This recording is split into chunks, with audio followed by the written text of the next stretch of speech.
നമസ്കാരം.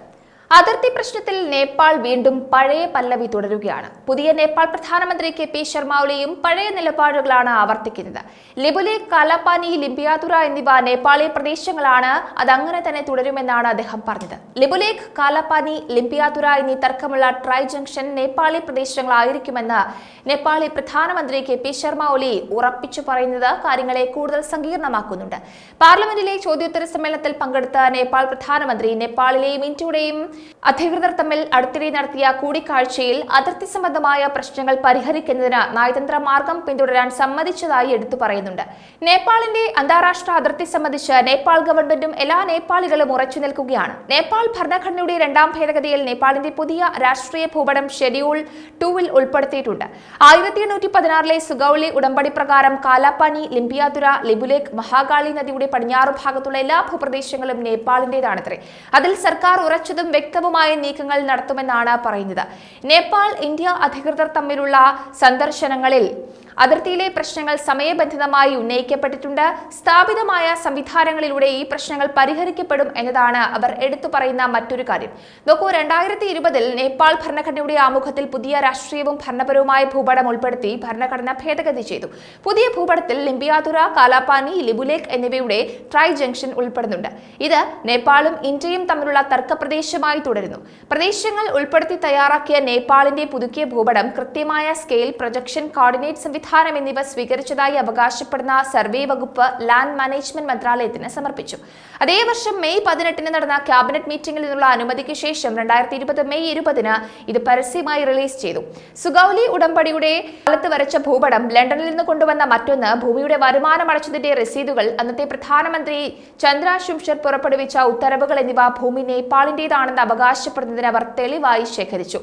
ഇന്ത്യ നേരത്തെ 2019 നവംബറിൽ പുറത്തിറക്കിയ ഭൂപടത്തിൽ ഉൾപ്പെടുത്തിയ ട്രൈ ജംഗ്ഷൻ ഉൾപ്പെടെ മെയ് പകുതിയോടെ നേപ്പാൾ രാഷ്ട്രീയ ഭൂപടം പുറത്തിറക്കിയതിനു ശേഷമാണ് കഴിഞ്ഞ വർഷം ഇന്ത്യയും കാഠ്മണ്ഡുവിനും ഇടയിൽ സംഘർഷം ഉടലെടുത്തത്. 2020 മെയ് 8-ന് ലിബുലേഖ് വഴി കൈലാഷ് മാനസരോവറിനെ ബന്ധിപ്പിക്കുന്ന റോഡിന്റെ ഉദ്ഘാടനത്തിന് ശേഷം രാജ്യങ്ങൾ തമ്മിലുള്ള നയതന്ത്ര ബന്ധം വിച്ഛേദിക്കപ്പെട്ടു. അതിനുശേഷം ഈ നീക്കത്തെ എതിർത്ത് നേപ്പാൾ ഇന്ത്യക്ക് നയതന്ത്രക്കുറിപ്പ് കൈമാറി. നയതന്ത്രക്കുറിപ്പ് കൈമാറുന്നതിന് മുൻപ് റോഡ് നിർമ്മിക്കാനുള്ള ഇന്ത്യയുടെ ഏകപക്ഷീയ നീക്കത്തെ നേപ്പാളും ശക്തമായി എതിർത്തിരുന്നു.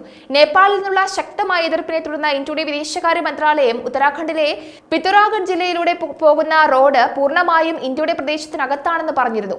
സുഗൌലി ഉടമ്പടി പ്രകാരം കാളി നദിക്ക് കിഴക്കുള്ള ലിംപിയാതുറ, കാലാപാനി, ലിബുലേഖ് എന്നിവയുൾപ്പെടെയുള്ള എല്ലാ പ്രദേശങ്ങളും നേപ്പാളിന്റേതാണ് എന്ന് നേപ്പാൾ സ്ഥിരമായി പറയുന്നുവെന്ന് ഇന്ത്യൻ പ്രതിരോധ മന്ത്രാലയം അറിയിച്ചിട്ടുണ്ട്. ഉത്തരാഖണ്ഡിലെ റോഡ് ഓർഗനൈസേഷൻ കൈലാഷ് മാനസരോവർ പാതയെ ലിബുലേഖ് ചുരവുമായി ബന്ധിപ്പിച്ചിരിക്കുന്നു. ഇത് അതിർത്തി ഗ്രാമങ്ങളിലേക്കും സുരക്ഷാ സേനകളിലേക്കും കണക്ടിവിറ്റി നൽകും. ഇന്ത്യയും നേപ്പാളും തമ്മിലുള്ള അതിർത്തി 1700 കിലോമീറ്ററിലധികം നീളമുള്ളതാണ്. ബ്രിട്ടീഷ് ഈസ്റ്റ് ഇന്ത്യ കമ്പനിയും നേപ്പാൾ രാജ്യവും തമ്മിൽ ഒപ്പുവെച്ച 1816-ലെ സുഗൌലി ഉടമ്പടിയുടെ അടിസ്ഥാനത്തിലാണ് അതിർത്തി പ്രാഥമികമായി രൂപീകരിച്ചിരിക്കുന്നത് എന്ന് ഒരു വിഭാഗം പറയുന്നുണ്ട്. സുഗൌലി ഉടമ്പടി നേപ്പാളിന്റെ അതിർത്തി രേഖ സ്ഥാപിച്ചു. ഈസ്റ്റ് ഇന്ത്യ കമ്പനിയും ഗുരു ഗജരാജ് മിശ്രയും തമ്മിൽ 1816 മാർച്ച് 4-ന് ഒപ്പുവെച്ചു. 1814-16-ലെ ആംഗ്ലോ നേപ്പാൾ യുദ്ധത്തിന് തൊട്ടു പിന്നാലെയായിരുന്നു ഇത്. ഈ തർക്കത്തിന്റെ ഉൽപ്പത്തി നോക്കുകയാണെങ്കിൽ നേപ്പാളിന്റെ അവകാശവാദം ആദ്യം നമുക്കൊന്ന് പരിശോധിക്കാം. മഹാകാളി നദിയുടെ ഉത്ഭവസ്ഥാനം ലിംപിയാതുറ അല്ലെങ്കിൽ അടുത്തുള്ള ലിബുലേഖ് ചുരമാണെന്ന് നേപ്പാൾ പറയുന്നു. അങ്ങനെ ഇന്ത്യയും നേപ്പാളും ചൈനയും തമ്മിലുള്ള ത്രിരാഷ്ട്ര ജംഗ്ഷനിലെ ലിംപിയാതുറ ഭാഗത്തെ നേപ്പാൾ അതിന്റെ അന്തർലീനമായ ഭാഗമെന്ന് ന്യായീകരിക്കുന്നു. ഇനി ഇന്ത്യയുടെ നിലപാട് നോക്കുകയാണെങ്കിൽ കാളി നദി ഉത്ഭവിച്ചത് ഒരു ചെറിയ നദിയിൽ നിന്നാണെന്നാണ് ഇന്ത്യ വാദിക്കുന്നത്. കാലാപാനിയുടെ തെക്കുഭാഗത്താണ് പങ്കഗഡ് സ്ഥിതി ചെയ്യുന്നത്.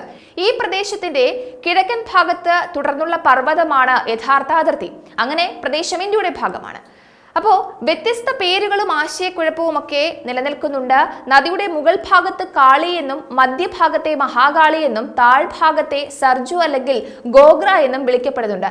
ഇത് എവിടെയാണ് എന്ന തരത്തിലുള്ള ആശയക്കുഴപ്പം ശക്തമാകുന്നുമുണ്ട്. എന്തായാലും നേപ്പാൾ ഇന്ത്യ അതിർത്തി തർക്കം മറ്റൊരു സങ്കീർണതയിലേക്ക് കടക്കുകയാണോ? എന്തൊക്കെ കാര്യങ്ങളായിരിക്കും ഇനി സംഭവിക്കുക എന്നുള്ളത് നമുക്ക് കാത്തിരുന്ന് തന്നെ കാണാം.